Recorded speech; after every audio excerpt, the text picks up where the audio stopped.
This is Mind Radius again talking to you. Hope that आप सब लोग बहुत अच्छे होंगे, मैं भी अच्छी हूँ। और आज कुछ क्वेश्चंस जो मुझे भेजे गए थे उसके लिए उसका जवाब मैं दे रही हूँ। क्वेश्चन ये है कि मैम अफर्मेशन जो हैं कई लोगों के तो हो गए है ना, उन्होंने मैनिफेस्ट कर लिया जो उन्हें मैनिफेस्ट करना था, चाहे वो होपोनोपोनो है या अफर्मेशंस प्लेलिस्ट पे गए हैं जिसके भी थ्रू। लेकिन जिन लोगों के अफर्मेशंस नहीं हुए उन 2-3 सब्सक्राइबर्स ने मुझे लिखा है कि मैम अफर्मेशंस क्यों नहीं होते हैं, मुझे दुख होता है। तो मैं उनको उसका रीज़न बताती हूँ। देखिए, हमारी कोई ना कोई गलती ऐसी रह जाती है जिसकी वजह से हम पूरी तरीके से अफर्म नहीं कर पाते। पहला स्टेप जो है वो अफर्मेशन में ये है, इन्हें आपको कोई भी चीज़ जो मैनिफेस्ट करनी है उसके लिए पहला स्टेप होता है इंटेंशन सेट करना। इंटेंशन सेट करना क्या होता है? देखिए, जब मैंने भी आपकी तरह स्पिरिचुअलिटी में कदम रखा था आज से 20-25 साल पहले, तो मैंने बताया ना कि मैं बिल्कुल स्पिरिचुअल नहीं थी, भगवान तक को नहीं मानती थी। कुछ सर्कमस्टेंसेस ऐसे निकली कि जिससे मेरा विश्वास पूरा भगवान से उठ गया था। लेकिन अब जब मैंने समझा कि सब कुछ जो है वो एक फेथ पर डिपेंड करता है और आपकी इंटेंशन, कितनी तीव्र इच्छा है आपकी उस चीज़ को पाने की, उस पर डिपेंड करता है। और बाकी सब कुछ किसके हाथ में है? ऊपर वाले के हाथ में। इसलिए हमें अगर कोई चीज़ पानी है तो उसका इंटेंशन, पहले 3 स्टेप्स होते हैं। पहला, इंटेंशन सेट करना, क्या चाहिए, कौन सा एरिया में आपको अपने आप पर काम करना है, कौन सा एरिया ऐसा है जो थोड़ा आपका कमज़ोर है और उस पर आपको काम करने से वो अच्छा हो जाएगा। करियर है, रिलेशनशिप है, हेल्थ है, मनी है, फैमिली है, क्या है, प्रोफेशनल ग्रोथ है, मेंटल ग्रोथ है, क्या है ना, बच्चों का से रिश्ता है, फैमिली से रिश्ता है, प्रोफेशनल सपोर्ट चाहिए, क्या चाहिए, ये समझ में नहीं आ रहा, करियर में क्या बनाना है। ठीक, इंटेंशन है ना, पहले आपको इंटेंशन आपको सेट करनी है। दूसरा ये होता है कि आपको विजुअलाइजेशन करना आना चाहिए। ठीक है, अब पहला इंटेंशन सेट करना, दूसरा विजुअलाइजेशन। अब विजुअलाइजेशन कई लोगों के लिए बहुत टफ होता है। क्यों टफ होता है? क्योंकि उसमें इमेजिन करना पड़ता है। अगर आप मेरे जैसे ही हैं कि जिसको जो लेफ्ट ब्रेन से काम करता है था, या अब तो नहीं, मैं दोनों ब्रेन यूज़ करती हूँ, होल ब्रेन यूज़ करती हूँ, NLP ट्रेनर हूँ ना, मास्टर प्रैक्टिशनर। तो आप अगर लेफ़्ट ब्रेन से काम करते हैं तो आप बहुत ज़्यादा टेक्निकल हैं, है ना। और अगर सिर्फ राइट ब्रेन से काम करते हैं, बहुत ज़्यादा इमोशनल हैं। तो दोनों को इस्तेमाल करना ज़रूरी है।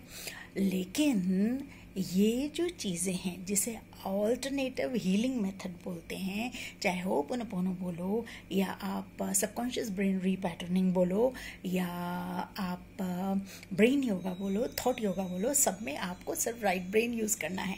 तो इंटेंशन आपको सेट करना है और विजुअलाइजेशन, यानी एग्जैक्टली आप क्या चाहते हैं उसको इमेजिन करना, कलर, वो जगह, वो चीज़, वैसा बिहेवियर, वो इंसान, आपके दिमाग में पिक्चर बिल्कुल क्लियर होनी चाहिए।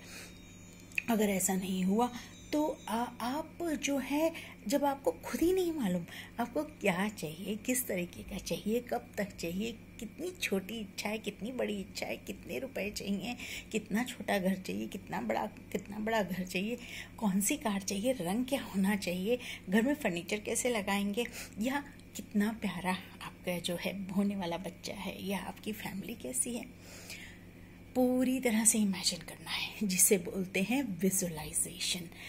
इसके बारे में भी वीडियो दिया है प्लेलिस्ट में, आप देखिएगा। और मैंने अलग अलग प्लेलिस्ट बनाई हुई है, आप इन प्लेलिस्ट पर जाकर आप देख सकते हैं। अब तीसरा आता है अफर्मेशन। अफर्म करना यानी कि बोलना, उस बात को रिपीट करना। अब जब आप किसी बात को बार बार बोलते हैं, आपने अगर साइंस पढ़ी है तो आपको पता होगा, एक होता है इलेक्ट्रॉन जो कि लगातार घूमता है ना न्यूक्लियस में। तो वो जितनी तेज़ी से घूमता है उतनी तेज़ी से, जितने ज़्यादा इलेक्ट्रॉन्स होते हैं, जितनी तेज़ी से घूमता है उतना ज़्यादा रिएक्शन कंप्लीट होता है।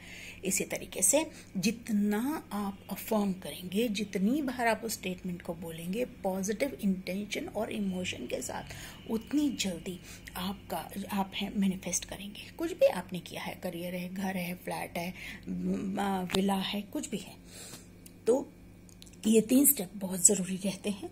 आपके सिर्फ अकेले अफर्मेशन बोलने से, अकेले इंटेंशन सेट करने से या अकेले विजुअलाइजेशन से नहीं होगा। 3 स्टेप बहुत बहुत ज़्यादा ज़रूरी हैं। अच्छा, यहाँ पे एक बात जोड़ना चाहूँगी कि अफर्मेशन जो है, अफर्मेशन अगर आप डर कर किसी कि आपके मन में डर आ गया होगा कि नहीं, मेरे पास तो पैसे नहीं है, मैं कैसे बोलूं कि मेरे पास 2 लाख रुपए हैं, मैं कैसे इमेजिन कर लूं, मैं विजुलाइज कैसे कर लूं कि 2 लाख रुपए, 20 लाख रुपए, 2 करोड़ रुपए मेरे बैंक अकाउंट में है, मैं कैसे यकीन कर लूं कि मुझे कोई अच्छा लड़का मिल जाएगा, मेरे तो कोई रिश्ते ही नहीं आ रहे हैं, या लड़का कि मैं कैसे बाहर जाऊंगा, मेरा तो कोई दोस्त नहीं है, कोई रिश्तेदार नहीं है बाहर, मैं ऑन साइट जॉब कैसे मुझे मिलेगा, इंटरव्यू कैसे क्लियर हो सकता है, मुझे इंग्लिश आती नहीं।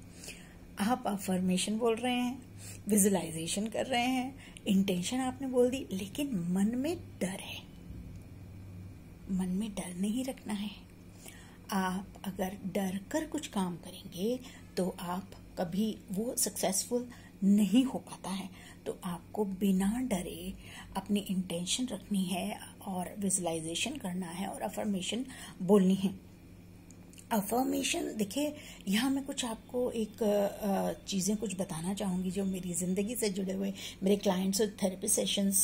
मैंने आपको बताया कि मैं NLP मास्टर प्रैक्टिशनर हूँ, सबकॉन्शियस ब्रेन रीपैटर्निंग और ट्रेनर हूँ और हीलर हूँ, साथ ही साथ कंटेंट डेवलपर हूँ और 30 साल एजुकेशनिस्ट रही हूँ। डायरेक्टर प्रिंसिपल के पदों पर मैंने काम किया है, तो बहुत तरीके के लोगों से पाला पड़ा है। आपको यहाँ बता देती हूँ कि कई लोग अनसक्सेसफुल क्यों हो जाते हैं, क्योंकि वो बार बार बोलते हैं मुझे तो आता ही नहीं, मुझसे तो होता ही नहीं, मेरे तो बच्चे की मेमोरी ही बिल्कुल ख़राब है, ये बिल्कुल पढ़ता ही नहीं है, ये कैसे हो सकता है, हमारे परिवार में तो बच्चे पढ़े ही नहीं, मैं तो हिंदी मीडियम से पढ़ा हूँ, मैं बाहर की यूनिवर्सिटी में एडमिशन कैसे ले सकता हूँ, मैं इंग्लिश कैसे सीख सकती हूँ। आपने ये बोल कर अपने दिमाग में ये बिठा लिया कि ये पॉसिबल नहीं है। आपके दिमाग ने ये सुन कर अपने दिमाग में बिठा लिया ये पॉसिबल नहीं है। आपने यही तो मांगा था ना, यूनिवर्स से क्या मांगा आपने, ये पॉसिबल नहीं है, तो यूनिवर्स ने बोला था तो पॉसिबल नहीं है। तो आपको जो भी चीज़ आप अफर्म करते हैं वो ही आपकी रियलिटी आ जाती है। जैसे आपने ये बोला मैं मोटा हूँ, मैं मोटी हूँ, मैं काली हूँ, मैं काला हूँ, मैं ठिग्गा हूँ, मैं तो बहुत गरीब हूँ, मैं हमेशा फेल हो जाता हूँ, आपने बोला ना, तो वैसा ही होगा क्योंकि आपने अफर्म किया है। मैं हमेशा बीमार रहता हूँ, क्या करें, बीमारी पीछा ही नहीं छोड़ती। आपने अगर किसी चीज़ को, देखिए क्या होता है कि यूनिवर्स जो में पूरी, हम सब एनर्जी हैं, ठीक है, और हम जब कुछ भी बोलते हैं तो आपने जैसे ही मुंह से निकाला वो यूनिवर्स में एनर्जी है, फ्री फ्लो होता है, तो वो यूनिवर्स में जाता है और वो तथास्तु हो जाता है। आप जैसे ही बोलें चाहे गलत बोलें, यूनिवर्स नहीं समझता कि आप वो नहीं चाहते, उसने बोला, आपने जब बोला तो ये समझता है शायद आप ये चाहते हैं, आपने ये मांगा है, तो वो उस मांग को पूरी करने में लग जाता है। जब शायद मैं 8th क्लास में थी तो साइकिल से स्कूल जाती थी और बहुत एंजॉय करती थी एक साइकिल से जाना। मैं एग्जैक्टली जब मेरा जाने का टाइम होता था ना, उसी टाइम किसी के ऑफिस जाने का टाइम होता था और वो बंदा कार से जाता था, तो बड़ी तेज़ी से कार निकालते हुए जाता और जानबूझकर हॉर्न बजाता हुआ मेरे पीछे से जाता। रोज यही होता, रोज। तो मैं मन में सोचती थी, बच्ची थी ना, तो हंसती थी और बोलती थी तू देखना मेरे पास भी एक दिन कार होगी और जल्दी होगी और तेरे से ज़्यादा सुंदर होगी।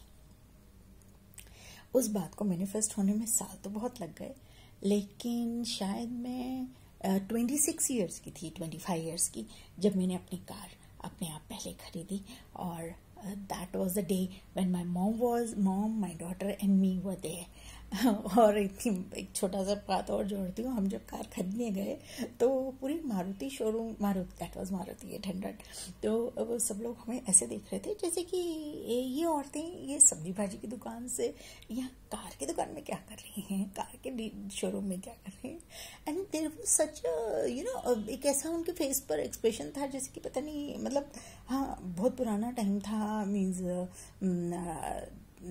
हो गए, इतने साल हो गए. मुझे 2008 में मैंने वो कार खरीदी.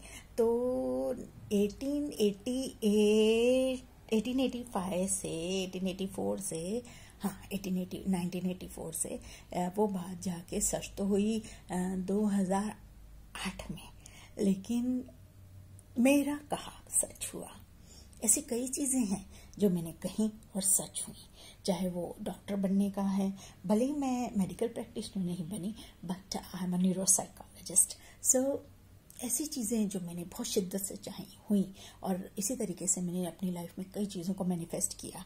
जिद अपने दिमाग में पकड़ ली कि वो ही होना है और वही होता है. तो आप अगर किसी चीज़ की जिद पकड़ते हैं तो वही होता है. तो मैं चाहती हूँ कि मेरे ये जो प्यारी सी फैमिली है माइंड रेडियस की, आप जो मेरी एक्सटेंडेड फैमिली है, आपकी जो भी इच्छा हो वो ज़रूर पूरी हो. लेकिन इस चीज़ का ज़रूर ध्यान रखिए कि जब आपको कुछ चीज़ मांगनी है यूनिवर्स से तो उसको शिद्दत से चाहिए, उसमें डर नहीं रखना, डाउट नहीं रखना, और उसमें ये नहीं नेगेटिव नहीं सोचना. एक बार सोच लिया तो उसको मांगना ही है. हाँ, और अभी कोशिश कीजिए, आप भी अभी मेरी कुछ साल पहले मेरी तरह के स्टूडेंट थे, तो आप भी एक एक करके अफर्मेशन पूरी कीजिए. यानी आप पहले एक अफर्मेशन, एक इंटेंशन चाहिए, एक उसको विजुअलाइजेशन करिए, और फिर और उसके बाद आप अफर्मेशन बोल के जब वो पूरी हो जाए फिर उसके बाद दूसरी शुरू कीजिए. ठीक है. I wish you best of luck. और आप मुझे बताइए आपकी कोई समस्या हो. I am very open and Mind Radius is available at your, if you want to take some session, personal session, और यू हैव सम प्रॉब्लम, अगर कोई प्रॉब्लम हो तो आप मुझे मेल कीजिए. I am available there. और 1-to-1 सेशन भी अवेलेबल है व्हाट्सएप पे. मेरा व्हाट्सएप है 9109267045. डिस्क्रिप्शन में अवेलेबल हैं सारे details. God bless you my family. I love you.